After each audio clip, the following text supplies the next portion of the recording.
afternoon, everybody. All the participants, all the panelists. Uh,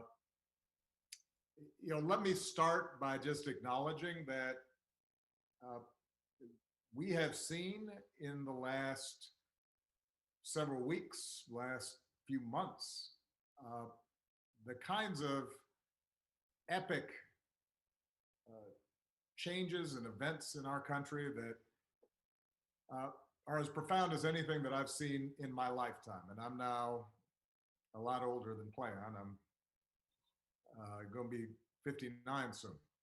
Uh, and and let me begin by acknowledging that although all of us have been feeling pain, uncertainty, disruption, uh, some folks have been feeling it more than others. Most of all, uh, the pain that's been experienced by the families of uh, George and Brianna and Ahmad and Tony and Sean and too many others to mention, those that we thought about during that moment of silence. Uh, and to those families who've been directly affected by tragedy, please know that Michelle and I and the nation grieve with you, hold you in our prayers. We're committed to the fight of creating a more just nation in memory of your sons and daughters. And we can't forget that even as we're confronting the particular acts of violence that led to those losses, our nation and the world is still in the midst of a global pandemic that's exposed the vulnerabilities of our healthcare system, but also the disparate treatment and, as a consequence, the disparate impact that exists in our healthcare system, the unequal investment, the biases that have led to a disproportionate number of infections and loss of life in communities of color. So in a lot of ways, what has happened over the last several weeks is challenges and structural problems here in the United States have been thrown into high relief. They're the outcomes not just of the immediate moments in time, but they're the result of a long history of slavery and Jim Crow and redlining and institutionalized racism that too often have been the plague, this original sin of our society. And in some ways, as tragic as these past few weeks have been, as difficult and scary and uncertain as they've been, they've also been an incredible opportunity for people to be awakened to some of these underlying trends. And they offer an opportunity for us to all work together to tackle them, to take them on, to change America and make it live up to its highest ideals. And part of what's made me so hopeful is the fact that so many young people have been galvanized and activated and motivated and mobilized. Because historically, so much of the progress that we've made in our society has been because of young people. Dr. King was a young man when he got involved. Cesar Chavez was a young man. Malcolm X was a young man. The leaders of the feminist movement were young people. Leaders of union movements were young people. The leaders of the environmental movement in this country and the movement to make sure that the LGBT community finally had a voice and was represented were young people. And so when sometimes I feel despair, I just see what's happening with young people all across the country and the talent and the voice and the sophistication that they're displaying. And it makes me feel optimistic. It makes me feel as if, this country is going to get better. Um, Now, I want to speak directly to the young men and women of color in this country uh, who, as Playon just so eloquently described, have witnessed too much violence and too much death. And too often, some of that violence has come from folks who were supposed to be serving and protecting you. I want you to know that you matter. I want you to know that your lives matter, that your dreams matter. And when I go home and I look at the faces of my daughters, Sasha and Malia, and I look at my nephews and nieces, I see limitless potential that deserves to flourish and thrive. And you should be able to learn and make mistakes and live a life of joy without having to worry about what's going to happen when you walk to the store or go for a jog or are driving down the street or looking at some birds in a park. Uh, and so I hope that you also feel hopeful, even as you may feel angry, because you have the power to make things better, and you have helped to make the entire country feel as if this is something that's got to change. You've communicated a sense of urgency that is as powerful and as transformative as anything that I've seen in recent years. I want to acknowledge the folks in law enforcement that share the goals of reimagining policing, because there are folks out there who took the oath to serve your communities and your countries, have a tough job, and I know you're just as outraged about the tragedies in recent weeks as are many of the protesters. And so we're grateful for the vast majority of you who protect and serve. I've been heartened to see those in law enforcement who've recognized, let me march along with these protesters. Let me stand side by side and recognize that I want to be part of the solution. And who've shown restraint and volunteered and engaged and listened, because you're a vital part of the conversation. And change is going to require everybody's participation.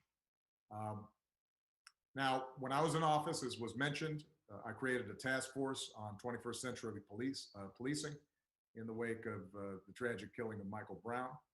That task force, which included law enforcement and community leaders and activists, was charged to develop a very specific set of recommendations to strengthen public trust and foster better working relationships between law enforcement and communities that they're supposed to protect, even as they're continuing to promote effective crime reduction. And that report showcased a range of solutions and strategies that were proven and that were based on data and research to improve community policing and collect better data and reporting and identify and do something about implicit bias in how police were trained and reforms to use the force that police deploy in ways that increase safety rather than precipitate tragedy. And that report demonstrated something that's critical for us today. Most of the reforms that are needed to prevent the type of violence and injustices that we've seen take place at the local level. Now, reform has to take place in more than 19,000 American municipalities, more than 18,000 local enforcement jurisdictions. And so as activists and everyday citizens raise their voices, we need to be clear about where change is going to happen and how we can bring about that change. It is mayors and county executives that appoint most police chiefs and negotiate collective bargaining agreements with police unions. And that determines police practices in local communities. It's district attorneys and state's attorneys that decide typically whether or not to investigate and ultimately charge those involved in police misconduct. And those are all elected positions. And in some places, they're police community review boards with the power to monitor police conduct. Those oftentimes may be elected as well. The bottom line is, I've been hearing a little bit of chatter in the internet about voting versus protest, politics and participation versus civil disobedience and direct action. This is not a either or. This is a both and. To bring about real change, we both have to highlight a problem and make people in power uncomfortable, but we also have to translate that into practical solutions and laws that can be implemented and we can monitor and make sure we're following up on. So, very quickly, let me just close with a couple of specific things. What can we do? Number one, we know there are specific evidence-based reforms that, if we put in place today, would build trust, save lives, would not show an increase in crime. Those are included in the 21st Century Policing Task Force report. You can find it on obama.org. Number two, a lot of mayors and local elected officials read and supported the task force report, but then there wasn't enough follow-through. So today I am urging every mayor in this country to review your use of force policies with members of your community and commit to report on planned reforms. What are the specific steps you can take? And I should add, by the way, that the original task force report was done several years ago. Since that time, we've actually collected data, in part because we implemented some of these reform ideas. So we now have more information and more data as to what works. And there are organizations like Campaign Zero and Color of Change and others that are out there highlighting what the data shows, what works, what doesn't in terms of reducing incidents of police misconduct and violence. Let's go ahead and start implementing those.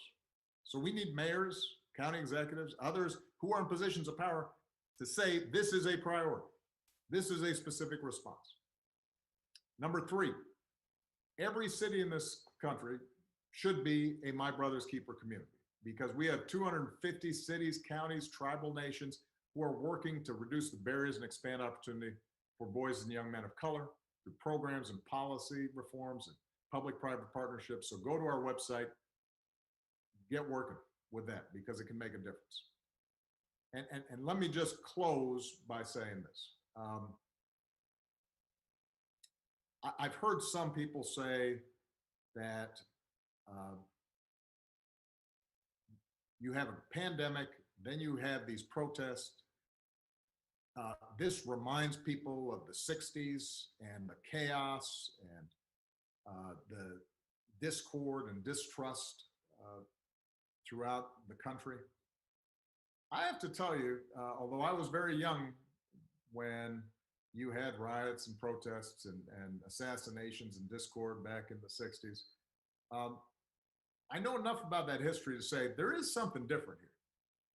You look at those protests, and that was a far more representative cross-section of America out on the streets, peacefully protesting, and who felt moved to do something because of the injustices that they had seen.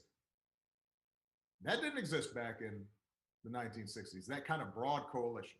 The fact that recent surveys have showed that despite some protests having then been marred by the actions of some, a tiny minority that engaged in violence, that despite, as usual, that got a lot of attention, a lot of focus, despite all that, a majority of Americans still think those protests were justified. That wouldn't have existed 30, 40, 50 years ago. There is a change in mindset that's taking place, a greater recognition that we can do better. And that is not as a consequence of speeches by politicians. That's not the result of, spotlights in news articles. That's a direct result of the activities and organizing and mobilization and engagement of so many young people across the country who put themselves out on the line to make a difference. And so I just have to say thank you to them and for helping to bring about this moment, and just make sure that we now follow through. Because at some point, attention moves away. At some point, protests start to dwindle in size. And it's very important for us to take the momentum that has been created as a society, as a country, and say, let's use this to finally have an impact. All right. Thank you, everybody. Proud of you guys. And I know that we're going to be hearing from a bunch of people who have been on the front lines on this and know a lot more than I do about it. Proud of you.